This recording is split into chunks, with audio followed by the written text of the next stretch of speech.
అంటే మనోజ్ డైరెక్ట్గా 6 గ్రంథాలను పట్టుకున్న తర్వాత 7వ గ్రంథం నుంచి కథ స్టార్ట్ చేసాం సార్. అంటే ఆ 6 గ్రంథాలకు సంబంధించిన కథ ఉంది సార్.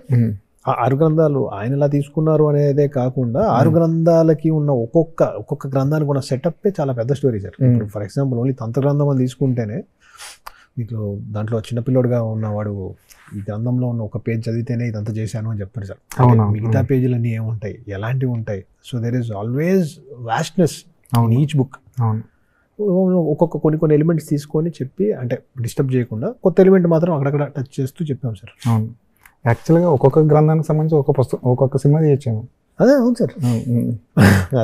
9 సినిమాలు వచ్చేంత పొటెన్షియాలిటీ ఉంది సార్ ఈ కథకు ఉంది ఖచ్చితంగా. ఈ సినిమాకి సంబంధించి మీరు ఏది ముట్టుకున్నా సరే అది బంగారం అయిపోయింది. ఓపెనింగ్ ప్రభాస్ గారి వాయిస్ ఓవర్, అది బంగారం అయిపోయింది. తర్వాత చివరిలో రానా గారి ఎంట్రీ, ఈ మధ్యలో మనోజ్ని ఏమైపోయాడో తెలియని మనోజ్ని మళ్ళీ తీసుకొచ్చి ఒక విలన్ క్యారెక్టర్ అప్పచెప్పడం, అది కొత్తగా అనిపించింది. అంటే ఏ సెగ్మెంట్లో మీరు టచ్ చేసిన పాట తీసేసినా కూడా అది ప్లస్ అయింది.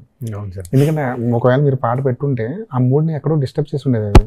అంటే మీరు ఏ ఎత్తుగడ వేసినా, ఏ ఆలోచన చేసినా అది ప్లస్ అయితే వెళ్ళిపోతుంది.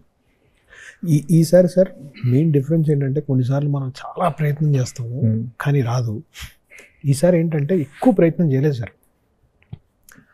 కరెక్ట్గా సిన్సియర్గా ఒక ట్రైలే వేసాము, అందరూ చేశారు సార్. అది ప్రభాస్ గారు వాయిస్ ఓవర్ చెప్తారా అని ఒక థాటే, అడుగుదాము అడగడమే ఇమ్మీడియట్గా ఆయన చెప్పడం, అది ఏదో యూనివర్స్ అంతా ఏదో కలిసి వచ్చినట్టు సార్. అది అలా జరిగింది సార్ ఈ సినిమాకి.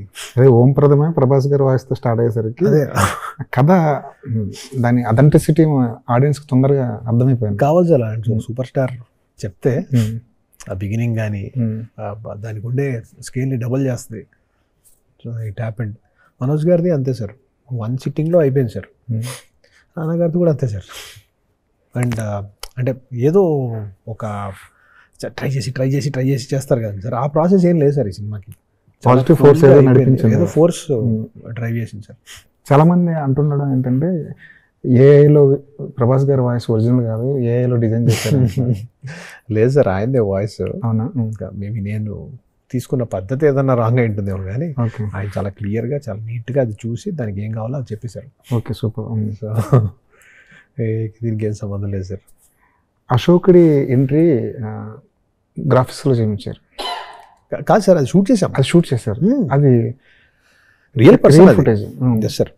ఫేస్ ఏంటనేది మనం రివీల్ చేసాం. ఓకే, ఫేస్ ఎవరు ఏంటి.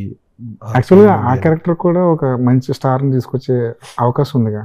అదే సార్, ఇక స్టోరీని కొంచెం ఎన్హాన్స్ చేస్తున్న ప్రాసెస్లో తీసుకొద్దామని సార్. ఓకే సార్, నిజంగానే మీకు విశ్వప్రసాద్ గారు అశోకుడికి ఒక హీరోని ఇస్తాను, శ్రీరాముడి పాత్రకు ఒక హీరోని ఇస్తాను అంటే మీరు ఎవరిని చూస్ చేసుకుంటారు? శ్రీరాముడికి ఎవరిని చూస్ చేసుకోండి సార్. శ్రీరాముడిని కంప్లీట్గా చూపించాలి అనే ఇంటెన్షనే లేదు. ఓకే, అశోకుడికి మాత్రం ఉన్నాయి సార్, చాలా మంది ఉన్నారు హీరోలు. సో ఖచ్చితంగా అడిగి ఉండేవాడిని. ఆయన అడిగారు సార్, వెళ్ళి అడుగుదామని. బట్ లెంత్ కూడా చాలా తక్కువ ఉంది కానీ సార్. అవును, ఒక 1 minute స్పేస్ ఉంది. అడిగి మళ్ళీ ఊరికి ఏదో డాక్యుమెంటరీ స్పేస్ కోసం ఫిల్ చేసినట్టు ఉంటుంది అని హోల్డ్ చేసాం సార్. ఇలా చేయడం వల్ల ఒక చిన్న మిస్టరీ, ఆ ఇంట్రీకి కూడా హోల్డ్ అయింది. మేబీ ఇంకోసారి వస్తుంది మళ్ళీ దాన్ని సపోర్ట్ చేయడానికి ఏదో ఎలిమెంట్స్ యాడ్ చేయాలి. అవన్నీ చూసి we took this call sir.